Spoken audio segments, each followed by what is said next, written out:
Bonjour, très heureux de vous retrouver sur la chaîne YouTube La Malle aux émotions, un voyage sans limite dans le cœur des hommes. Ça y est, c'est le 3 juillet 2018, c'est une toute première pour le lancement de la chaîne et de son contenu. Le premier interview avec Géraldine. Pour ceux qui m'ont suivi il y a quelques semaines concernant le lancement de la chaîne, nous avions donc effectivement fixé un rendez-vous avec Géraldine dans un endroit qui lui est familier, qui lui tient à cœur, et c'est le parc Barbieux à Roubaix. Alors tous, vous n'êtes peut-être pas tous de la région et vous ne connaissez peut-être pas tous ce parc. En tout cas, je peux vous dire une chose, vous pouvez vous y rendre en famille. C'est vraiment un endroit extraordinaire, bucolique, merveilleux.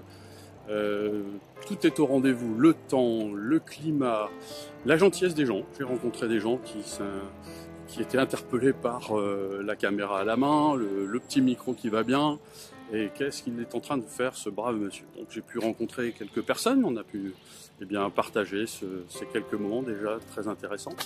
Et ça y est, c'est le moment, il est bientôt 10h30 et Géraldine va donner rendez-vous dans un coin du parc particulier où je vais pouvoir donc la rencontrer et donc discuter avec elle de qui elle est, de comment elle vit au quotidien, donc ses émotions par rapport en plus à cette complication qu'est la maladie de sa fille.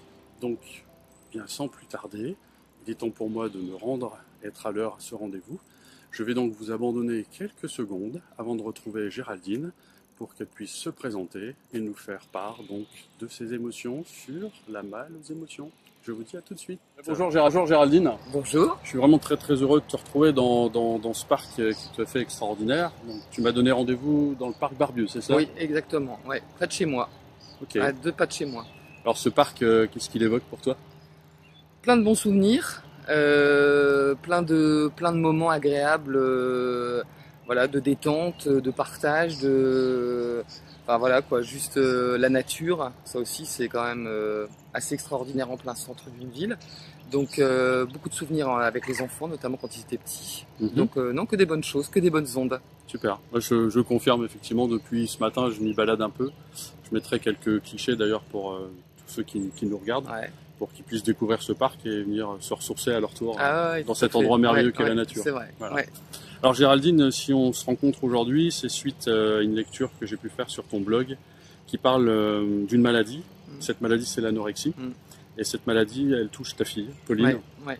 Donc j'étais très ému d'y voir ce que tu vis au quotidien avec Pauline, ce qu'elle aussi, je suppose, subit de par cette maladie. Ouais. Est-ce que tu peux rapidement nous en dire un peu plus concernant ce que tu vis au quotidien avec Pauline par rapport à l'anorexie? Donc Pauline est malade depuis 2 ans. Et en tout cas, le diagnostic est véritablement tombé il y a maintenant, oui, presque 2 ans. Suite à un malaise à la maison, où Pauline, tout simplement, s'était pesée un matin. Et avec nous, on était trop contents, quoi. Elle avait repris, je pense, de mémoire 200 grammes. Et ces 200 grammes-là, c'était trop pour Pauline. C'était pas possible. C'était, voilà, c'était, enfin, même si maintenant, aujourd'hui, on a encore du mal à comprendre pourquoi. Et donc, elle a fait un gros malaise. Elle a été hospitalisée. Et quand elle a été hospitalisée, on nous a expliqué, on nous a dit pour la première fois le mot anorexie, qui nous a fait juste nous effondrer, hein, parce que voilà, on s'est dit c'est pas possible, pas elle, pas cette petite fille là en tout cas, parce que c'est d'une certaine manière ce jour-là, on a l'impression qu'on va faire le deuil d'une petite fille qu'on avait, qui était toute gaie, toute voilà, pleine de vie, etc. Et certes, même si depuis quelques mois on sentait bien qu'elle était en train de s'éteindre, bon, là le diagnostic est tombé et voilà, donc on nous a expliqué les conséquences de la maladie. En l'occurrence, donc elle a été tout de suite prise en charge et on nous a expliqué que ça avait des répercussions assez graves sur un de ses reins, qu'il fonctionnait quasiment plus, qu'effectivement elle avait un cœur qui battait bien trop lentement. Moi j'avais remarqué ça puisque la nuit, les dernières périodes, je mettais mon réveil toutes les 2 heures pour aller écouter si elle respirait parce qu'on sentait bien que la nuit, on avait l'impression qu'elle ne respirait plus. Elle était à bout de force en réalité. Et donc voilà, elle a été hospitalisée et là on nous a expliqué plus ou moins, parce que c'était un peu confus dans notre tête, ce qu'était de l'anorexie, en nous disant d'abord, madame, l'anorexie n'est pas la maladie en tant que telle, Pauline fait une dépression sévère, la conséquence directe de cette dépression est effectivement qu'elle soit devenue anorexique. Donc voilà, et on nous a expliqué aussi que c'était donc bien un trouble psychiatrique très difficilement décelable, parce que nous on s'en voulait beaucoup de ne pas avoir vu, en tout cas de ne pas avoir compris que c'était cette maladie qui arrivait, et qui en plus était difficilement soignable. Donc voilà, d'où le fait que tu aies pu lire l'anorexie un combat, parce que c'est un combat quotidien et je pense pour des années, ça c'est sûr, c'est pas quelque chose qui partira là tout de suite. Et quand tu dis, voilà, on fait toute la liste des causes, des conséquences, etc. Quand on prend ça en tant que parent, qu'est-ce qu'on ressent, qu'est-ce qui boue à l'intérieur, qu'est-ce qui se passe dans sa tête, dans son cœur, dans son corps? La première chose qui vient tout de suite, enfin moi en tout cas pour me concernant, parce que je pense que les parents le vivent tous de manière différente, ça a été la peur que Pauline meure. C'est-à-dire qu'on nous dit bien que c'est une maladie qui peut mener à la mort, que dans l'état où elle était, Pauline elle fait 1m80, elle pesait 40 kg, hein, donc il faut juste bien avoir ça dans la tête, donc elle était squelettique. Elle, même dans sa façon de parler, elle parlait très lentement, elle était bon. Donc ça, la première chose qui vient, c'est ça. On se dit, est-ce que Pauline ne va pas mourir? Donc c'est la question qu'on a posée. On ne nous a pas répondu non, alors qu'on s'y attendait à ce qu'on nous dise non, non, vous inquiétez pas. On nous a juste dit, écoutez, madame là, elle va être hospitalisée, on va faire ce qu'il faut pour que ça aille mieux. Non. Donc j'allais dire, l'émotion, la première chose qui vient, c'est que moi, je ne me suis pas effondré tout de suite. J'étais avec mon mari, et qui lui s'est effondré, moi pas. Je me suis dit, je suis tout de suite passé en mode combat, c'est-à-dire je me suis dit, bah non, c'est pas possible. C'est pas possible puisque de toute façon je pourrais pas vivre sans un de mes enfants, donc voilà. Et donc je me suis dit, bah moi je vais un peu tel Superman, même si c'est pas comme ça que je le voyais à ce moment-là, mais je vais faire en sorte que cet enfant avec qui je suis en plus complètement fusionnel, je vais lui redonner le goût de la vie, d'avoir envie de se battre, etc. Donc il y a plutôt cette première émotion qui vient au démarrage. Et après, en plus, elle est sortie au bout de 15 jours de sa première hospitalisation, donc quelque part, une espèce de sorte de victoire. On se dit, bon, bah, c'est bien, c'est génial, elle est sortie, etc. Et puis en fait, il faut savoir que quelqu'un qui est anorexique, quand il est hospitalisé, il remange pour sortir de l'hôpital, et quand il sort de l'hôpital, il ne remange plus. Donc c'est pour ça qu'elle a été hospitalisée après, pareil, en urgence à Saint-Vincent-de-Paul à Lille, où il y a un service heureusement spécialisé là-dedans, pour les ados, et où elle a été hospitalisée pendant 7 mois. Donc là, c'est autre chose, parce que là, c'est d'autres émotions. Le jour où on nous l'a dit, c'est ce que j'avais posté, c'est tout ce moment horrible où on va voir le pédiatre, où il nous annonce qu'elle va être hospitalisée, et là, c'est plus la maladie qui vient en premier, c'est la séparation, moi. En tout cas, c'est comme ça que je l'ai vécu. De savoir que je ne pourrais plus voir ma fille quand je voulais, de savoir que je ne vais plus maîtriser autour d'elle ce qui va se passer, de savoir qu'elle va être sondée, voilà, qu'elle rentre dans un milieu archi-médicalisé au final, qu'on ne sait pas quand elle en sortira et qu'on n'est même pas décisionnaire de cette sortie éventuelle, quoi. Donc voilà, donc ça, là c'est vraiment pour moi, là c'était une deuxième étape qui a été très très compliquée, vraiment très compliquée. Le jour où on nous a dit, où j'ai dû la déposer, où on l'a fait rentrer en service, où elle a déballé ses affaires devant moi, où on nous a fait signer une charte d'acceptation des règles du service, un protocole, etc. Je la revois encore dans cette chambre, voilà, qui avait rien j'allais dire de chaleureuse, quoi. Hein. Savoir que je la voyais, parce qu'on l'a prise en photo, ce qui est ridicule en soi, hein, quand on y repense avec du recul. On a pris des photos d'elle à ce moment-là, elle déballait ses affaires, etc. Et je me suis fait la réflexion après en me disant, mais attends, Jarine, on n'est pas au Club Med, quoi. T'es pas en train de la prendre en photo, en train de déballer ses affaires dans une belle chambre au Maroc. Non, elle est à Lille, dans un hôpital psychiatrique, où elle va être hospitalisée pendant des mois et des mois parce qu'elle est proche de la mort, en fait, hein, bon, à ce moment-là. Bon, mais on fait des choses un peu bizarres, on se dit il faut que je prenne des photos parce qu'il faut que je puisse garder ce souvenir-là, etc. Et puis après, on nous dit au revoir et on nous dit vous la verrez 2 heures par semaine. On n'a aucun contact avec elle en dehors de ces 2 heures par semaine. Et là, c'est vraiment dur. Surtout qu'elle pleurait, voilà. Donc là, par contre, on s'effondre bien, quoi. Bon, et moi, j'ai une particularité qui est importante à avoir en tête, c'est que moi, au moment où avant que Pauline on soit diagnostiquée, moi j'ai fait un burn-out, donc mais excessivement violent. Donc j'ai été arrêté, assez en urgence, hein, en mauvais état. Et Pauline a commencé à arrêter de manger à ce moment-là. Et ça, moi j'ai une culpabilité mais énorme vis-à-vis de ma fille. C'est-à-dire que je me dis, J'en veux énormément à la boîte dans laquelle je bossais, et ce qui est normal parce que j'ai été mise, vraiment, ça a été très compliqué pour moi, et je me suis effondré, peut-être certainement plus de ressources à ce moment-là. Et vraiment, le jour où elle m'a vu dans cet état-là, le lendemain, je ne mangeais plus du tout. Okay. Donc ça accélérait la maladie, et du coup, on peut me dire ce qu'on veut, moi j'ai une sorte de culpabilité qui passe pas. Et le fait d'être malade encore moi aujourd'hui, d'être suivi, d'être dans l'état dans lequel je suis, même si je suis souriante et que voilà, je me rappelle tous les jours que j'ai toujours cette sensation que Pauline ne guérira pas tant que moi je ne guérirai pas. Donc c'est un cercle vicieux qui est compliqué à vivre. Alors, on peut peut-être un peu marcher si tu veux. Oui, bien sûr. Et c'est un excellent moyen aussi de peut-être commencer à parler comment on met les choses en marche pour passer toutes ces émotions fortes. Tu parlais de culpabilité, donc c'est effectivement c'est fort. Comment on s'y prend concrètement pour mettre les choses dans la marche vers l'avant pour s'en sortir, pour faire autrement?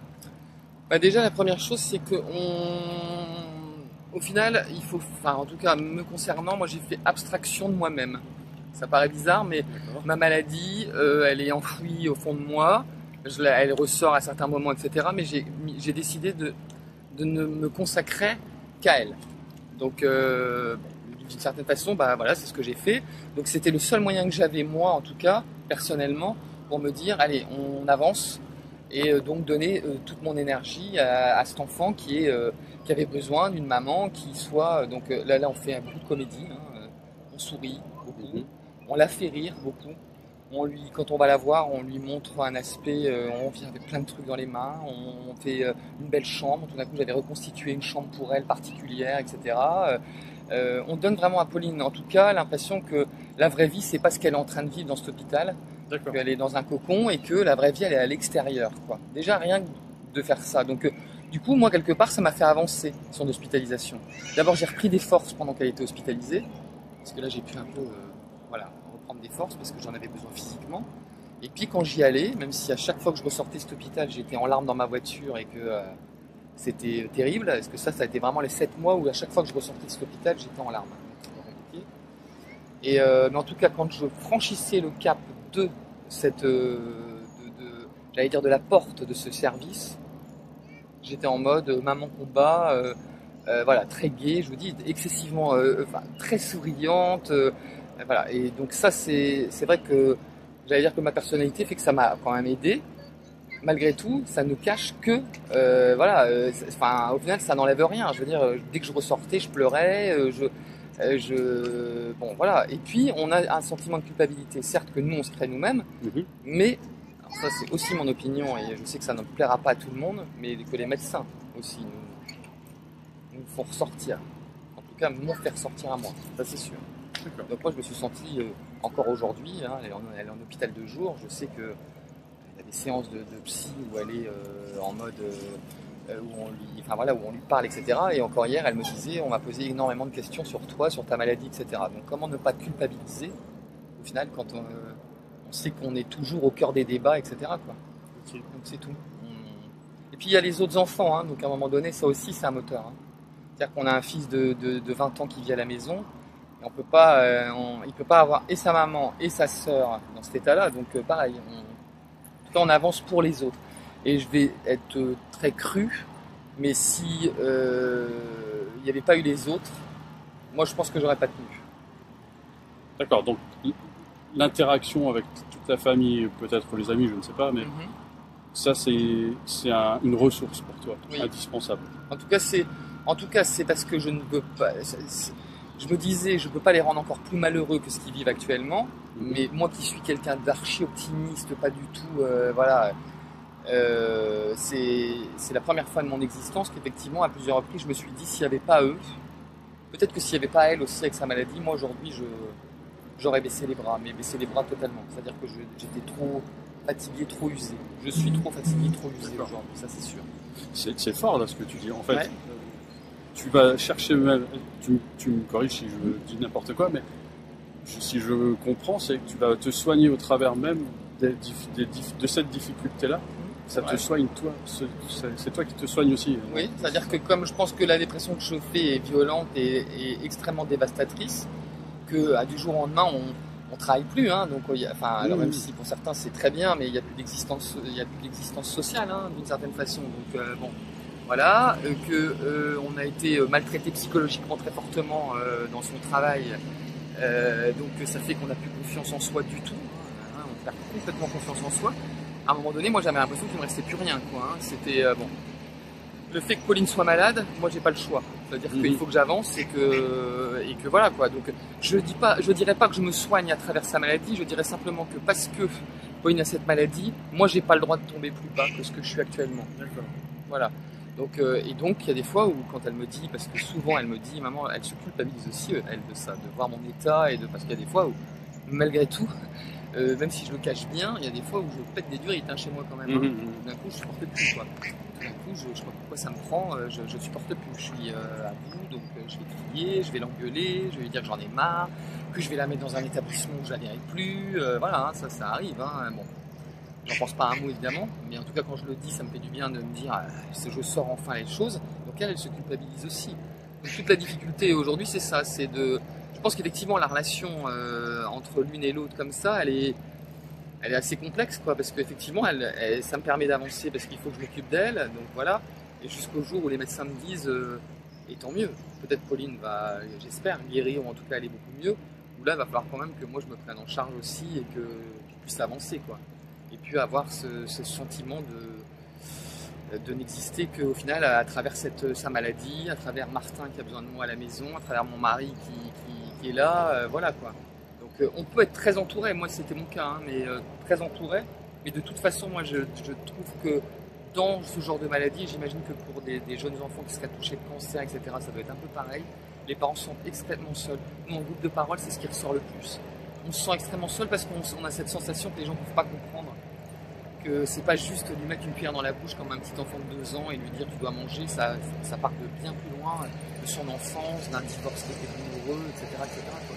L'anorexie, c'est une des maladies la plus factorielle, vraiment. Il peut y avoir 20 raisons différentes qui m'ont mené à cette dépression au final. Donc voilà, donc ça, comme le disent les psy, on ne claque pas dans les doigts pour trouver la solution et la soigner. Donc voilà. Là, maintenant, elle est en hôpital 2 jours, parce qu'elle a fait une petite rechute et on attend de voir. Puis au jour le jour, un petit peu quand même. Comment tu sens aussi dans les émotions partagées avec Pauline, que ça avance? Ça avance quand Pauline me dit qu'elle a des projets d'avenir. D'accord. Et elle en a. Donc quand Pauline me dit j'aimerais faire telles études, là elle vient de passer en première, c'est quand même une victoire énorme, ça aussi ça prouve que ça avance. Quand elle me dit oui, ça y est, je sais ce que je veux faire plus tard, je sais quelles études je veux faire. Quand elle dit qu'elle a envie d'avoir des enfants, quand elle se projette sur l'avenir, là on sait que ça avance. Donc c'est le cas, hein, c'est bien mieux quand même depuis 1 an, hein, ça c'est sûr. Après, sur le contrôle, sur le lâcher prise, voilà, moi ce que je souhaiterais c'est que Pauline elle lâche prise. Je ne donne pas pour tout. Alors c'est l'hôpital plus de la charité, hein, je suis tout à fait conscient du truc, mais en tout cas je pense que ça serait pour moi, à mon sens, la clé de sa réussite, de sa guérison, ça c'est sûr. Et elle lâche pas prise pour l'instant complètement, quoi. Donc je pense que ça viendra avec le temps. Mais voilà, donc il y a des petites choses comme ça où on se dit tiens, ça c'est mieux qu'avant. Elle parle de ça, elle a envie de ça, elle n'a plus du tout envie de rien en fait. Hein, bon. Après la difficulté aussi c'est qu'elle s'est désocialisée puisqu'elle a loupé 1 année d'école et qu'à un moment donné elle dit toujours qu'elle se sent très différente de ses copines. Elle a une maturité qui est certainement différente, alors c'est un paradoxe parce qu'elle est bien plus mature que certaines de ses amies parce qu'elle est malade, et en même temps l'anorexie on dit que c'est une maladie où l'adolescent n'a pas envie de passer au stade de la femme, quoi. Donc bon, c'est quand même toute l'ambiguïté de cette maladie qui est difficile à comprendre. Mais donc ça c'est difficile aussi parce que moi je ne peux pas être la seule je ne peux pas être le seul unique lien, j'allais dire social de Pauline. Bien sûr. Et ça l'a été pendant très longtemps. Ça m'a été énormément aussi reproché. Parce que on me disait tout est lié, il faut déjeuner à telle heure, il faut dîner à telle heure, tu sors pas tel soir parce que tu veux être sûr qu'elle mange, tu pars pas en vacances à tel endroit parce que tu penses qu'elle aura trop froid, tu prends pas telle maison en location parce que ceci, et c'est un peu vrai. Toute notre vie elle est arrivée à la moindre petite chose, on se dit peut-être que ça sera peut-être le déclic. Donc Donc voilà. Et au niveau de la gestion aussi émotionnelle avec ton mari, ton fils, comment tu arrives à retrouver l'équilibre par rapport à tout ça? Bah, je le retrouve pas, en fait. Je le retrouve pas. Je le retrouve pas parce que j'ai un mari qui est très présent, etc. Mais la maladie, comme toute maladie, à un moment donné, elle fragilise aussi les liens qu'on a. J'allais dire. En plus, nous, on a la particularité, c'est que je suis divorcé du papa de Pauline, hein, donc de mes 3 enfants. Donc Christophe, qui élève les enfants avec moi depuis maintenant 7 ans, même si lui, c'est ses enfants, qu'il les considère comme ça, et je sais que au plus profond de son cœur, c'est exactement comme ça qu'il les voit, c'est certain que c'est compliqué de devoir gérer et la maladie de Pauline, et moi, mon état, et la proximité avec elle, avec cette fusion qui est effectivement parfois qui peut être dévastatrice pour un couple, hein, parce qu'on a aussi besoin de nos moments à nous, etc. Et qu'on n'en a plus avec cette maladie. Donc ça, c'est un peu compliqué. Donc je dirais pas que je me ressource auprès d'eux, je dirais qu'ils sont, et ils sont depuis le début, ils le seront, je le sais, des piliers absolument extraordinaires. C'est-à-dire que ils doivent supporter des états d'anxiété de la part de Pauline qui sont quand même assez énormes, et ça, je pense que pour un frère de 20 ans, à l'époque 18, ça a dû être très compliqué. Elle a un autre grand frère, hein, qui est à Barcelone, lui qui donc est parti du Nord pour plein de raisons, mais je pense que ça lui a fait aussi du bien de s'éloigner, parce que ça doit être aussi compliqué à gérer pour lui. Et après, il y a mon mari au milieu de tout ça. Lui, c'est pareil, hein, je veux dire, il va au boulot, il rentre, c'est les hospitalisations. Quand c'est pas les hospitalisations, ça peut être elle va bien, mais moi je vais moins bien. Donc voilà, mais ils sont présents à 100% tout le temps. Et mes parents aussi. Donc les parents là-dedans sont hyper importants, et notamment ma mère, de qui je suis aussi fusionnel, donc c'est de famille, et qui quand ça va pas et que j'ai pas envie de le montrer chez moi et que j'en peux plus, je prends ma voiture, elle habite à 2 minutes en voiture, et puis si je dois aller pleurer, je vais pleurer là-bas, et ça fait du bien. Et ce qui est assez nouveau aussi, c'est que j'aurais jamais fait ce que je suis en train de faire là, c'est-à-dire dévoiler ses émotions comme ça, même si je suis quelqu'un foncièrement de tripal, voilà, c'est comme ça que j'ai toujours bossé de cette façon-là avec les gens avec qui j'étais, etc. Donc, et dans ma vie de tous les jours, je suis comme ça. En tout cas, depuis que j'ai eu cette maladie moi, et que je dois gérer aussi celle de Pauline, c'est certain qu'on a tendance un peu à se renfermer, à ne plus avoir envie de dire qu'on va pas bien, qu'on est fragile, parce qu'on n'a pas envie que les autres nous disent oh là là, qu'est-ce qu'elle est fragile. Bon, donc c'est un peu nouveau aussi. Peut-être depuis que je vois qu'elle fait des projets d'avenir, peut-être que moi aussi j'arrive à en faire, et que du coup je me suis dit, après tout, que ça plaise ou non aux gens, oui, il y a une fragilité, on a tous une fragilité plus ou moins forte à certains moments de notre vie, et je vois pas pourquoi moi je la cacherais. Je suis suivi par une psychologue qui est très bien, et qui me dit allez-y, exprimez-vous, dites quand ça va pas, etc. J'ai trop eu tendance à vouloir être forte pour tout le monde tout le temps, mais depuis que je suis toute petite, ça. Et là j'ai décidé que c'était à mon tour d'avoir le droit d'avoir des faiblesses. Et pareil, de ne pas me culpabiliser quand j'ai des bons moments. Parce que quand on a un enfant malade, on a cette tendance à se dire ah, mais si les gens me voient rire comme ça aux éclats, etc., ils vont se dire elle n'est pas consciente. Si, bien sûr que si. Mais la vie, elle est faite de rire, d'éclats de rire, de fou rire. Moi, ma vie, c'est l'essentiel d'ailleurs. J'adore me marrer, je suis je suis plutôt bon public, je fais plutôt rire les autres, etc. Pas question que je change sous prétexte qu'effectivement je suis malade, que j'ai une fille qui est gravement malade aussi. On a le droit aussi, heureusement, à ces moments-là, parce que tout le monde n'aurait plus rien, quoi. Mais beaucoup de gens comprennent quand même difficilement ça. D'accord. Et ça, c'est pour ça que je dis que c'est parfois difficile, l'entourage. Mais voilà, mais moi je ne changerais pas ça. Ces bons moments, j'ai plein de moments avec elle dans sa maladie où on a des crises de fou rire le soir, vraiment mais on a plus d'ailleurs, ça va être bizarre, mais de bons moments que de mauvais moments. Hein. D'accord. Ah oui, vraiment. Là, c'est parce que je mets le doigt sur les difficultés de cette maladie et de savoir les gérer au niveau émotionnel, quoi. Mais moi, je trouve que j'ai plus... En tout cas, c'est peut-être parce que mon cerveau est fait comme ça, mais je ne retiens que ces moments-là. C'est-à-dire que les très très bons moments, je les ai en tête, et il y en a tous les jours, et des très bons... vraiment, hein, des moments de partage, ça Avec des trucs d'un film qu'on regarde toutes les deux le soir, une musique qu'on aime bien dans la voiture et sur laquelle on chante à tue-tête, enfin voilà, des choses que toutes les familles vivent quoi. Super. Alors ça bouge un peu, je suis désolé pour la caméra. C'est pas grave. En tout cas, Géraldine, moi je voulais te dire un grand merci, quoi. Parce que tu l'as évoqué toi-même, c'est pas chose facile pour toi. C'est pas forcément, si je comprends bien, dans ta nature. Non. Mais tu l'as fait. Alors grand merci de nous partager. Là, merci. C'est à la fois émouvant et puis c'est un point fort de partager avec les autres. Je pense que ça se sent chez toi, cette envie de partager pour un tas de raisons que tu as évoquées. Mais je pense que ça a une grande place dans l'avancement qui est le nôtre, mais aussi là par rapport à cette maladie et de l'aide que tu apportes à Pauline, forcément. Si on va pas parler de conseils, mais si tu avais quelque chose à transmettre vraiment de fort pour tous ces parents qui rencontrent cette même complication que toi, qu'est-ce que tu aurais envie de dire? J'aurais envie de leur dire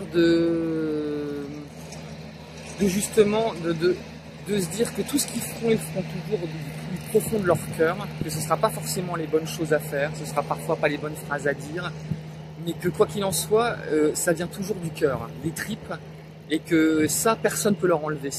Donc c'est pas la peine de se dire, voilà, parce qu'on a tendance à vouloir écouter un peu partout tout le monde, de le lire dans tous les sens, de se dire peut-être que si j'avais, si je faisais, si je disais, etc.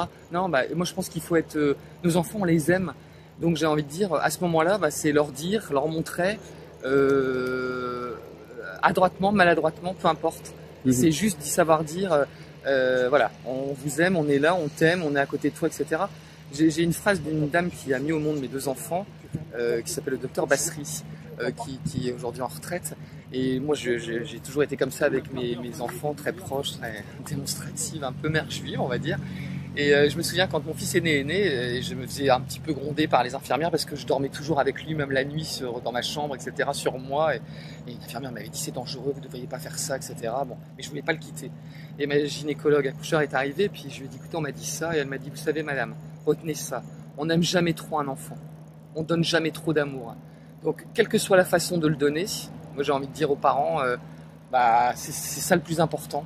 Peu importe, ils ont une faculté, les enfants, même et surtout malades, de savoir, de recevoir et de nous redonner.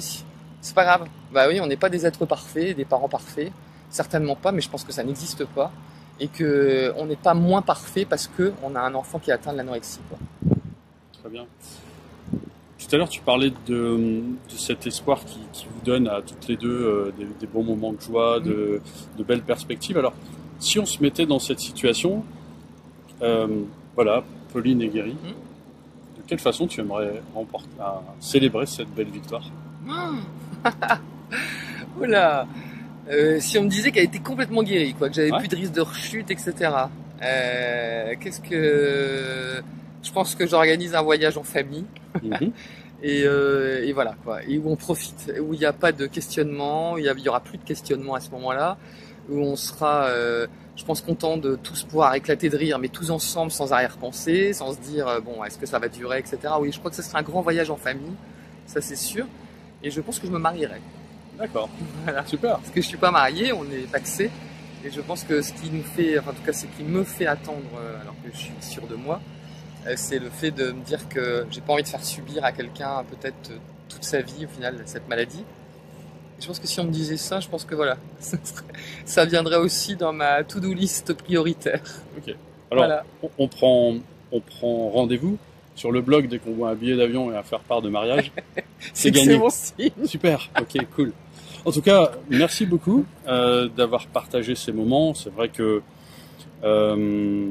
tu l'as dit toi-même, cet amour que l'on peut témoigner vis-à-vis de soi, mais aussi vis-à-vis donc des autres, il y a toujours un prix à payer.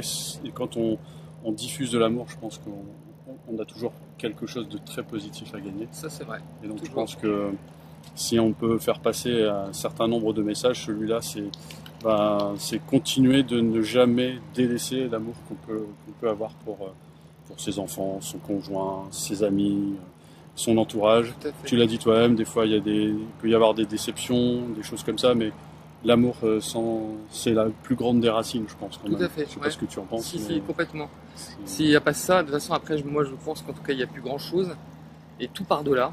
Ça nous donne de la force.